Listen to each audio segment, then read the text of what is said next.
es una marca universal del conocimiento de la justicia de Dios y la justicia de Dios revelada, ¿no? Y obviamente esa conciencia está allí. Y vemos ejemplos de esto a lo largo de la historia. Yo tuve amigos que, bueno, estudiamos esto durante los últimos años, pero Egipto, por ejemplo, tenía un concepto llamado Eyat, y era la idea de justicia, misericordia, no cometer adulterio, no robar, no mentir, las cosas que encontramos en el Código Moral, y ellos tenían antes de que Moisés vivió, y eso lo que me comunica es que había algo en el corazón de ellos que daba testimonio de la justicia de Dios. Y está interesante para mí el hecho de que los filósofos griegos estudiaron en Alejandría y adoptaron el concepto que se llama el logos. Y Juan habló de que Jesús lo cumplió. Y el punto es que hay algo en el corazón humano, hay algo interior, un reconocimiento de lo correcto, lo incorrecto. Y como dijo el hermano Larsen, realmente fácilmente se puede dañar, ¿no? Entonces, cuando nosotros desechamos eso, lo echamos a un lado, y Pablo nos está diciendo esto en Romanos 1 y 2, cuando nosotros cambiamos eso con nuestra propia sabiduría, desechamos la palabra de Dios y decimos yo voy a hacer lo que yo quiera, ¿a quién le importan las consecuencias? Terminamos en un lugar oscuro. Y ese es el clamor de esta generación. Felicitaciones, estás viviendo tu verdad, ¿no?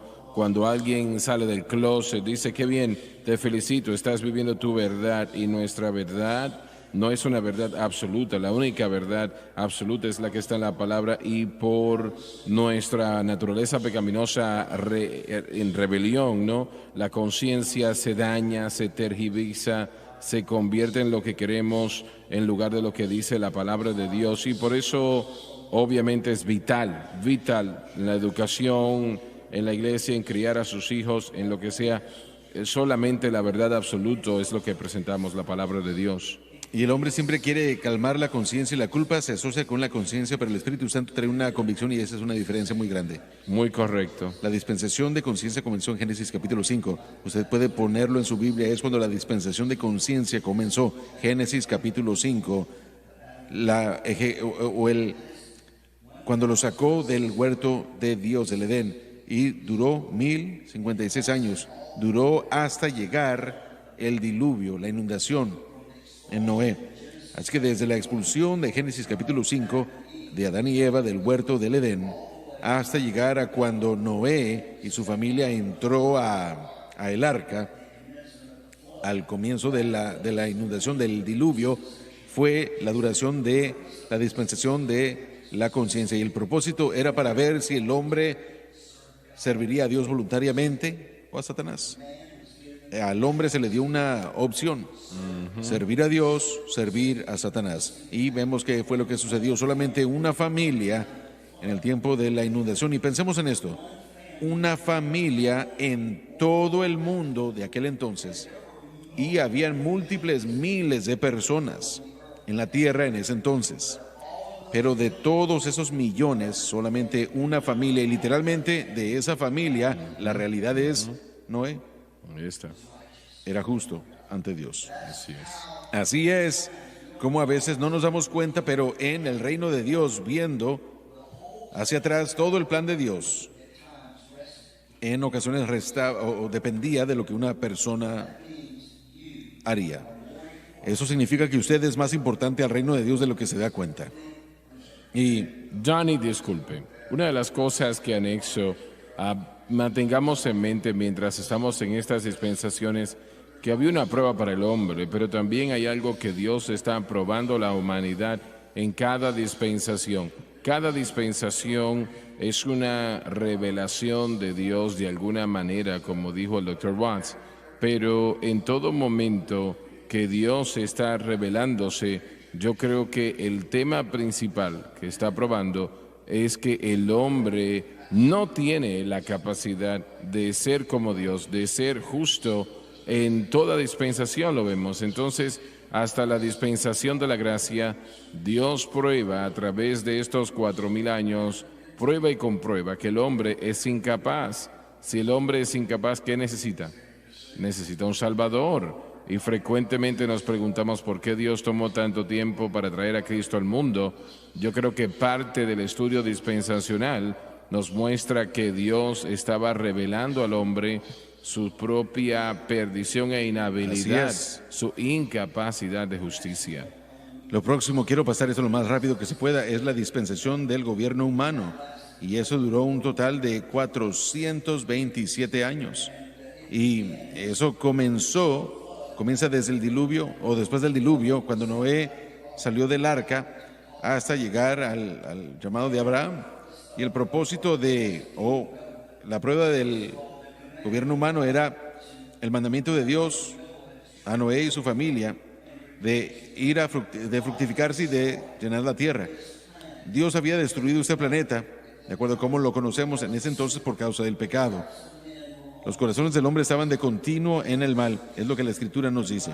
Y Dios los destruyó, y de las entrañas, de los lomos de Noé, a sus hijos Sem, Cam y Jafet, de los que todos nosotros podemos rastrear nuestro linaje, esos 3 hijos. Cada población de pecador en el mundo, de África, todo continente, puede rastrear sus orígenes a esos 3 hijos de Noé, Sem, Cam y Jafet. Así que todo eso salió de él. Fue el mandamiento de Dios del gobierno humano, de salir y de llenar la tierra, de poblar la tierra. Número 2, ejercer el dominio sobre los animales, y eso fue parte del gobierno de Dios. Ahora, yo no estoy seguro que no voy a tratar de discutir con Dios, pero se me dificulta esto. Bueno, no voy a seguir con eso. Pero Dios nos creó para ser vegetarianos y a mí no me gusta eso. No me gustan las legumbres, los vegetales. Pero le doy gracias a Dios por el gobierno humano, porque fue el gobierno humano en el que Dios presentó la comida, la carne. Ahora los animales se pueden comer los vegetales, pero usted no tiene que comerlos. Así es, sí. Miren, yo creo en una dieta balanceada. Carne, carne y carne. Así la balanceo yo. Especialmente para la salud. No, bueno, y también en cuanto a la ley del ser humano o del gobierno humano, era no comer cosas que estuvieran en sangre sacrificada, y también la institución de la pena de muerte. Nosotros creemos en la pena de muerte y también no porque creemos que es en contra del crimen, sino porque Dios lo instituyó. Y en la palabra de Dios creemos que la pena de muerte estaba muy bien, se había llevado a cabo en nuestra corte. El día de hoy, un hombre o una mujer puede ser sentenciada a la muerte en base a los testimonios de una persona. Pero en la Biblia, nadie puede ser sentenciado a muerte sin el testimonio de 2 o más. Tenía que haber 2 testigos oculares o más antes de que alguien pudiera ser sentenciado a muerte. Pero de hecho, comenzando en la ley de Moisés, encontramos de que habían muchas leyes dadas en la ley de Moisés que eran crímenes de pena de muerte, maltratos de padres. Así es, romper el sábado, violar el sábado, podían ser lapidados a muerte. Pero la realidad era que muy pocas veces la pena de muerte se llevaba a cabo, porque eso era pagado, o más bien era satisfecho por la pena del sacrificio, sí, por un precio. Y la razón por qué dio la pena de muerte, pero también dio un escape, era para mostrar su gracia. Número 1, para mostrar que la vida del hombre es importante. Dios instituyó la pena de muerte por esta razón. Él creó al hombre, y el hombre no tiene el derecho de quitarle la vida a otro hombre, porque el hombre es creado a la imagen de Dios. Bueno, me parece que es importante notar que mientras continuamos en la revelación de Dios, la premeditación llega al frente. Un asesinato tiene que ser premeditado para merecer la pena capital, ¿no? Más adelante hubieron 6 ciudades de refugio que la gente podía ir allí a esconderse, y o refugiarse realmente. Así que creo que cuando vemos la pena capital hoy en día, realmente la premeditación, un acto deliberado, una decisión es muy importante cuando decimos que estamos de acuerdo con esa muerte, con esa pena capital. Exacto. La próxima dispensación, quiero hablar de todo esto antes de cerrar, la dispensación de promesa. La dispensación de promesa comienza en Génesis capítulo 12 con el llamado de Abraham, que con el tiempo fue llamado Abraham. Al ser llamado fuera de Ur de los Caldeos, él era un pagano, él era un gentil, el padre de la fe. Y muchos recibimos los correos, la gente habla de Abraham que era judío. Abraham era un gentil, él no era un judío. Los judíos no existían entonces, no habían judíos en la tierra en ese entonces. Él era un gentil, pero en él es llamado el padre de la fe, porque fue a él a quien la promesa, esta dispensación de la promesa se le dio. Y en ustedes, en su simiente, en la simiente tuya, todas las familias de la tierra serán benditas. Esa es la dispensación de la promesa, y a través de él también recibió esa dispensación de la justificación. Y Abraham le creyó a Dios y Dios le contó a él por justicia. Todo esto cae dentro de esta dispensación de promesa, de la promesa. Y hay muchas promesas, no voy a entrar a todo este detalle, pero algunos simplemente dicen que Abraham debería haber sido padre de una gran nación, debía ser bendecido. El nombre de Abraham debía cambiar y ser hecho grande a Abraham. Dios bendeciría a los que bendicieran o bendijeran a Abraham. Hermanito Dani, y esto afectó la política externa de esta nación. Absolutamente. América creía inicialmente que siendo aliado de Israel, Dios iba a bendecirles a ellos. De hecho, la posición oficial era que Israel era la única democracia en el Medio Oriente, así que vamos a ser sus aliados, ¿no? Pero yo creo que la dispensación en el siglo XX ha cambiado la política externa. Absolutamente, así que nuestro gobierno, sea que se den cuenta o no, ha estado obedeciendo la Biblia. Amén. ¿Y qué es lo que esa obediencia ha traído? Bendición y prosperidad. Y rápidamente la promesa aquí es específica. Antes de este punto con Abraham, la idea de que el Mesías vendría y estaba allí, pero el Señor identifica personas y también la promesa de la tierra de Israel, que sería entregada a la simiente de Abraham, Isaac, Jacob, y eventualmente la gran expansión de esta promesa culminó en Jesucristo.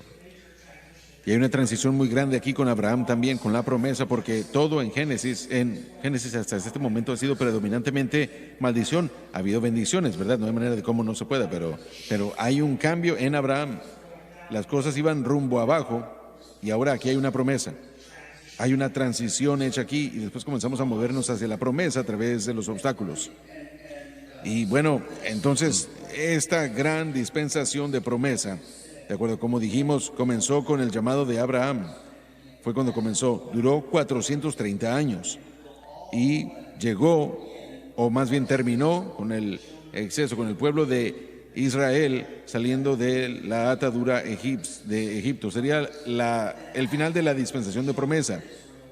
Después de que el pueblo de Israel salió de la cautividad egipcia, entonces Dios lo sacó, y fue entonces en ese viaje hacia la tierra prometida que la dispensación de ley entró y comenzó. Dios llevó a Moisés al monte Sinaí y visitó con él y le dio a él los 10 mandamientos, la ley moral de Dios, y él trató con él y él descendió con las tabletas, y comenzó la dispensación de la ley de Dios, y duró más de 1700 años, desde el tiempo en el que Dios le dio a Moisés los 10 mandamientos en el monte Sinaí hasta que Jesucristo murió en la cruz del Calvario. Eso fue lo que duró 1700 años, y fue bajo esta ley. La ley se convirtió en ley moral, que eran los 10 mandamientos, la ley civil y la ley de ceremonias. La nación de Israel, no había separación de iglesia y Estado. En el gobierno de Israel todo estaba envuelto en uno, y la ley de Moisés era la ley moral que dirigía todo. Y la entrega de la ley, la Biblia dice que la ley era un ayo, un exactor, un ayo. Le mostraba al hombre dónde estaba el pecado y demandaba que guardaran la ley, pero el hombre era incapaz de guardar esa ley. Así que tenía que haber habido algo que se le diera al hombre que pudiera ayudarles a través de este tiempo. No podían guardar la ley. Si fallaban en uno, fallaban en todo. Así que Él dio el sistema de sacrificios. Esa es la ley ceremonial. Y esa ley ceremonial se convirtió en la brecha, en la medida temporal que Dios había dado a la humanidad, a Israel, hasta que Jesucristo llegara. Y la idea era esta, que uno no puede redimirse a uno mismo. Entonces vamos a tomar un cordero inocente, y el primer sacrificio que podemos ver, lo vemos en Génesis desde el principio, desde que comenzamos con Abel, pero realmente cuando llegamos a la liberación del pueblo de Israel, fue cuando realmente vemos el sistema de sacrificios en su lugar y se convirtió en algo central y magnífico para todas las cosas que Israel hiciera. Hermano Dani, yo quiero motivarle. Tenemos este libro, pero no tenemos el tiempo ahora, pero en la página 165-67, yo creo que allí hay un gran trabajo explicando lo que es los santos del Antiguo Testamento, bendiciones del Nuevo Testamento, y referencia a eso con versículos del Nuevo Testamento mostrando cómo disfrutaron las bendiciones de Dios y lo que Jesús hizo y cómo fueron redimidos y cómo tenían la misma bendición espiritual. Me parece que es una sección que quiero que todos lean. Si no tenemos el tiempo, tenemos que cerrar rápidamente, no tenemos el tiempo de hablar de todo eso, pero cuando Jesús murió en la cruz del Calvario, en ese momento la dispensación de la gracia comenzó. Y hemos estado en esa dispensación hasta este momento. Y gracias a Dios que estamos en un tiempo de gracia. La ley decía culpable, la gracia dice inocente. La ley dice condenado, pero la gracia dice perdonado. Sí, es, amén. Escúchenme, la ley de gracia, la dispensación de la gracia va mucho más allá de lo que pueda comprender nuestra mente. Que Dios escogiera tratar con nosotros en base a misericordia y gracia, que nuestros pecados no son contra nosotros. El momento en el que uno llega al Señor Jesucristo y uno le pide a Él entrar al corazón y a la vida, los pecados no solo fueron lavados, fueron eliminados, nunca serán traídos a la mesa otra vez. No hay registro alguno, en el cielo. Si usted robó esa paleta, ese dulce, ya no existe porque fue lavado por la sangre. Correcto, adelante, deben darle al Señor palmas de alabanza. Amén. Y bueno, no es que muchos sacrificios, sino aquel gran sacrificio que lo hizo, el que encontramos en Hebreos capítulo 8, de una vez y por todas. Entonces la dispensación final es la dispensación del gobierno final, el milenio. No estamos ahí aún. Por eso es que estamos estudiando el libro de Apocalipsis. Eso comenzará al final de la segunda venida, cuando Jesucristo regrese. Entre ahora, estamos esperando el arrebatamiento de la iglesia. Después del arrebatamiento de la iglesia, no lo vamos a estudiar hoy, pero vamos a hablar de ello rápidamente. El rapto de la iglesia es el evento más pronto que va a suceder en la dispensación de la gracia. La dispensación de la gracia terminará con el arrebatamiento de la iglesia. Después del arrebatamiento de la iglesia, el anticristo hará su debut. Después de que el anticristo haga su debut y quiera controlar al mundo, veremos el levantamiento de las naciones del Imperio Romano Antiguo. Son naciones, creo que son 27 naciones o 32 naciones que conformaban el Imperio Romano Antiguo, partes de Europa, de África, del norte del África, del este de Europa, y de este Imperio Romano surgirán 10 naciones. Esa será la pieza central del poder del anticristo, y el reino será el área del mundo en el que van a tomar la marca de la bestia, que todos que tomen la marca de la bestia no podrán ser salvos, morirán perdidos para siempre. y después podremos ver la firma del acuerdo de paz entre el mundo musulmán e Israel, y el anticristo se encargará de que Israel reconstruya el templo en el monte del templo donde está la cúpula de la roca. Esa hermosa cúpula que se ve en los retratos es el sitio más santo, o el tercer sitio más santo de los musulmanes, de la religión del Islam. Si eso se hiciera hoy, hubiera una tercera guerra mundial, pero de alguna manera él hará que el tratado de paz sea firmado con Israel. Les permitirá a los que quieran derrumbar ese templo para reconstruir el templo de Dios, el templo de los judíos. Van a volver a introducir la adoración del templo, pero al final de ese periodo de gran tribulación al que el mundo va a entrar, el anticristo entrará al templo y se declarará como el Mesías, como Dios, y él instituirá su propia religión. Es su intención destruir a Israel en ese momento, pero no lo hará porque la Biblia dice que saldrá noticia del este y del sur, ¿verdad? Y bueno, la mayoría de la gente piensa que es China y Rusia que se rebelarán contra él, y él tendrá que ir a pelear contra ellos, y tomará como 2 años y medio para que él los pueda vencer, y después regresará y tratará de hacer lo que él dijo que iba a hacer 2 años y medio antes, que es la destrucción de todo Israel. Él destruirá 2/3 partes de Jerusalén, la sangre correrá por las calles, dice la Biblia. 2/3 partes de Jerusalén será destruido, y apenas cuando parezca como que él va a destruir a Israel, todo el pueblo de Israel, la Biblia nos dice que la segunda venida de Jesucristo sucederá. Alguien tiene que darle alabanza al Señor por todo esto. Amén. En la segunda venida, en el arrebatamiento, nosotros subimos, y en la segunda venida regresaremos con él. Amén. Y Satanás será derrotado, y en ese momento podremos ver la introducción de lo que es la última dispensación, el gobierno divino, el reino milenial de Jesucristo. Y durará 1000 años, y después entraremos a la edad perfecta, donde no hay fin. Aleluya. No hay fin. Aleluya. Así que si pueden entender estas separaciones, hay unos días o unas semanas en el principio, y también 1600 años, después 430, 1700, y por eso es que usted tiene que comprar este libro y pongan en sus Biblias estos encabezados de donde uno termina una dispensación y la otra comienza. Entonces la palabra de Dios comenzará a convertirse en algo real para ustedes.